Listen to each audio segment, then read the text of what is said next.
Hello বন্ধুরা, রাজনৈতিক food lovers আপনাদের সবাইকে স্বাগত। আর আজকে মিতালি কিছু একটা নতুন জিনিস নিয়ে এসেছে, তাই না? হ্যাঁ, আজকে বানাবো ফুলকপির কোরমা। খুব সহজ পদ্ধতিতে, খুব কম জিনিসের মধ্যে ফুলকপির কোরমা বানানোর জন্য এখানে নিয়ে নিয়েছি ফুলকপি। আর ফুলকপিটা আমি একটু নুন আর হলুদ দিয়ে ভিজতে দিয়েছি।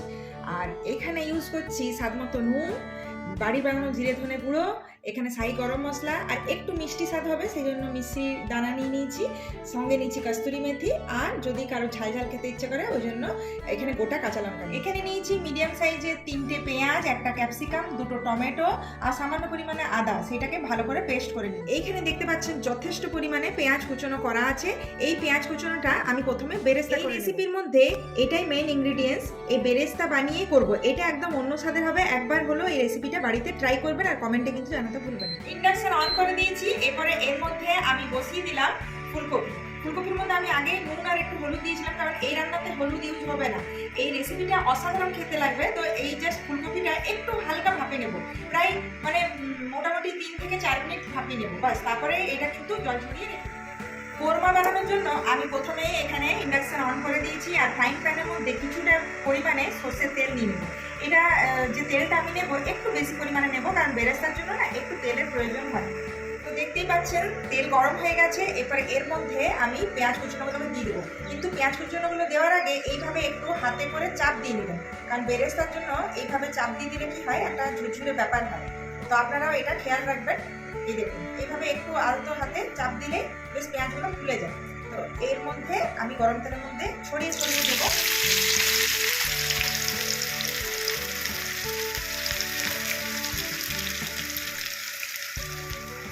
তো দেখতেই পাচ্ছেন গরম তেলের মধ্যে পেঁয়াজ দেওয়া হয়ে গেছে। এরপরে এটা সামান্য পরিমাণে একটু সময় লাগবে, মিডিয়াম ফ্লেমে এটা ফ্রাই হবে।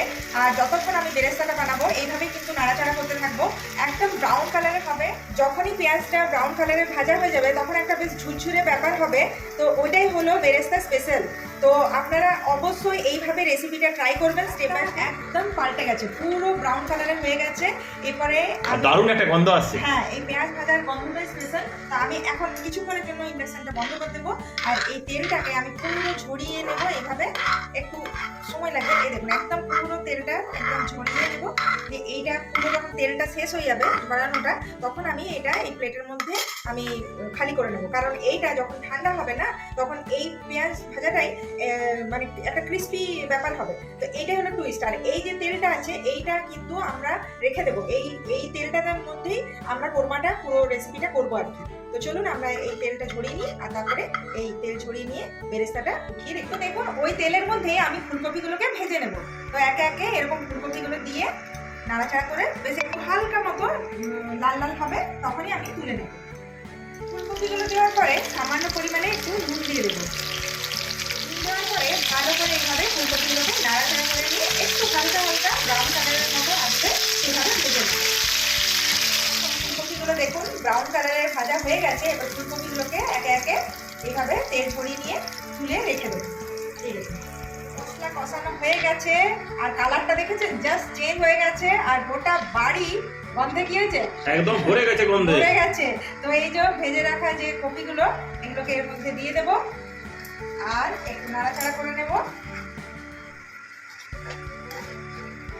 তো ফুলকপিটাকে ভালো করে নাড়াচাড়া করে নেওয়ার পরে সামান্য পরিমাণে জল দিয়ে দেবো। তো দেখুন এরপরে এর মধ্যে দিয়ে দেবো গোটা কাঁচা লঙ্কা।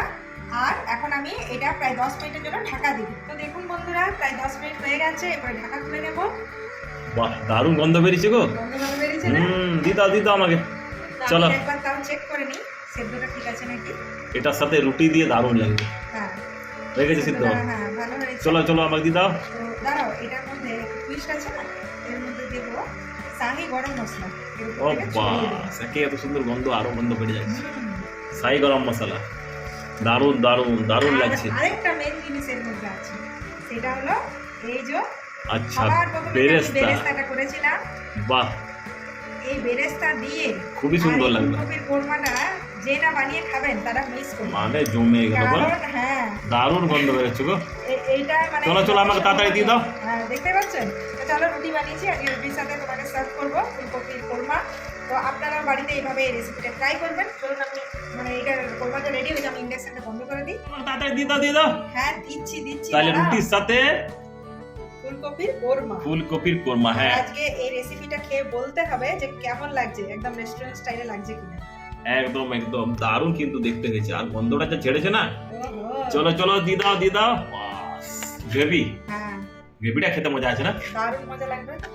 আচ্ছা দিয়ে দাও তাড়াতাড়ি। দিচ্ছি, কাঁচা লঙ্কাও দিই। চলো দিয়ে দাও লঙ্কা। তো বন্ধুরা, ও বাস মিষ্টিও আছে সঙ্গে, সঙ্গে মিষ্টি, মিষ্টি আর রুটি। আর ফুলকপির কোরমা। আজ বেশি কিছু এই এই মিষ্টিটা কিন্তু আমার খুব ভালো লাগে খেতে। হ্যাঁ ওই জন্য আমি দেখেছি প্রায় তুমি আনো। হ্যাঁ হ্যাঁ তো না, চলো খেয়ে বলো কেমন দিয়ে দাও হয়েছে দিয়ে দাও। taste টা? হ্যাঁ খেয়ে বলো ভালো লাগছে তো তোমার? দারুণ হয়েছে, একদম নরম নরম, আর এই যে সেন্ট, আর লোভ সামলাতে পারছে না আর তখন একটু থেকে। মিষ্টি মিষ্টি। ও এই তরকারিটা মিষ্টি মিষ্টি হয়। অসাধারণ সুন্দর, দারুণ ভালো লাগছে তো? হুম। তো মহারাজের টেস্টটা ভালো লেগেছে তো বন্ধুদেরকে কি বলতে চাও? বানানা খান, দারুণ দারুণ। তো সত্যি কথাই আপনারা ফ্যামিলির লোকেদের জন্য এইভাবে ভালো ভালো জিনিস বানিয়ে খান এবং Step by step খাওয়ান, বানান। স্টেপ বাই স্টেপ দেখে নেবেন আমাদের রাজনন্দিনী ফুড লাভার্সে। আর কমেন্টে কিন্তু জানাতে ভুলবেন না, খুবই কম ইনগ্রিডিয়েন্টস দিয়ে আজকে ফুলকপির কোরমাটা বানানো হয়েছে। তো অবশ্যই কমেন্টে জানাবেন, আর কারা কোথা থেকে ভিডিওগুলো দেখছেন জানাতে কিন্তু ভুলবেন না। তাহলে আজকের মতো টাটা।